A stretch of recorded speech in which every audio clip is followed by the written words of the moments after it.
అందరికీ షలోం. ఇప్పుడు హీబ్రూ వర్ణమాలలోని 20వ అక్షరం గురించి మనం తెలుసుకుందాం. ఈ అక్షరాన్ని రేష్ అంటారు. సంఖ్యా విలువ 200. ధ్వని ఆర్. అర్థము 1 పేద, 2 చెడు, 3 తల. ఆలెఫ్ బేత్ యొక్క 20వ అక్షరం రేష్. రేష్ అనే అక్షరం రూపకల్పన వంగి ఉన్న వ్యక్తిని సూచిస్తుంది. పేద వ్యక్తి. రేష్ 2 పంక్తులతో కూడి ఉంటుంది. 1 క్షితిజ సమాంతరం మరియు 1 నిలువు. ఇది దాలెత్తో చాలా పోలి ఉంటుంది, కానీ దాలెత్ దాని నుండి కుడి ఎగువ మూలలో ఒక యోధును కూడా కలిగి ఉంటుంది. అది రేష్లో లేదు. యోధ్ తండ్రికి లోబడి ఉన్న వ్యక్తిని సూచిస్తుంది మరియు చట్టంలోని ప్రతి అక్షరానికి కట్టుబడి ఉంటుంది. రేష్ యొక్క 2 పంక్తులు తెలివితేటలు మరియు మాటలను సూచిస్తుంది. యోధ్తో అనుసంధానింపబడినందున ఈ వ్యక్తి యొక్క వాక్కు మరియు తెలివితేటలు అతని స్వంత సంతృప్తి కోసం అవి క్షీణించినప్పుడు అవినీతి మరియు చెడుగా మారవచ్చు. అలాంటి వ్యక్తి యొక్క ఆలోచనలు మరియు మాటలు తరచుగా ఇతరులను బాధ పెట్టడం మరియు కుట్ర చేయడం వైపు మళ్లింపబడతాయి. ఈ విధంగా అతను తన అత్యంత ముఖ్యమైన సామర్థ్యాలను పవిత్రత యొక్క లోతుల్లోకి లాగబడతాడు. యోధ్ లేకపోవడం మరొక విధంగా ముఖ్యమైనది. యోధ్ లేకపోవడం వల్ల యోధ్ అంటే ఓలం హవా అంటే రాబోయే ప్రపంచం.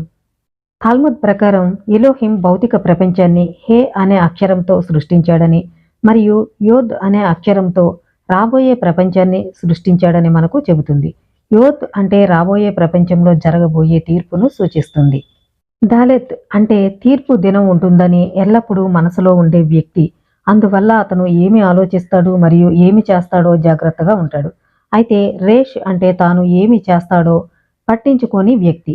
యోధ్ సూచించే అంతిమ తీర్పు దినాన్ని అతను నమ్మడు, కాబట్టి అతనికి తన ఆలోచనలు లేదా మాటల వల్ల గౌరవం ఉండదు. రేష్ యొక్క సంఖ్య 200. రేష్ ఎలోహింకి చాలా దూరంగా ఉంటాడు.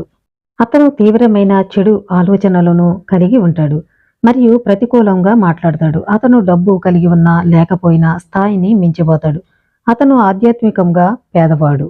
రేష్ అనే పదం దుష్ట వ్యక్తి అనే అర్థం వచ్చే రషా అనే పదాన్ని కూడా సూచిస్తుందని తాల్ముద్ మనకు చెబుతుంది. అయితే దుష్టుడు పశ్చాత్తాప పడినప్పుడు అతను బాల్ తెషువా అవుతాడని మరియు అందువల్ల ఛాతీక్ కంటే ఉన్నతుడని మనకు తెలుసు. అలాంటి సందర్భాల్లో రేష్ అంటే ఇకపై రషా కాదు, రోష్ అంటే తల అని అర్థము. ఈ భావన దాని రూపకల్పన మరియు జమాట్రియాలో కూడా సూచింపబడింది.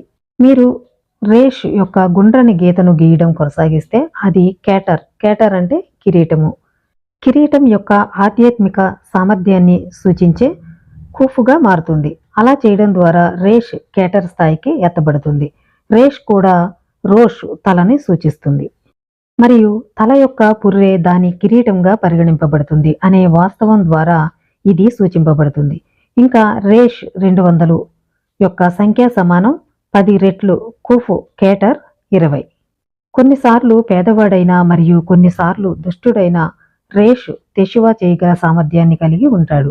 అది నిద్ర నుండి మేల్కొని పశ్చాత్తాపపడగలదు. రేష్ నిజంగా రోష్గా రూపాంతరం చెందగలడు. హీబ్రూ వర్ణమాలలోని రేష్ యొక్క వివరణ.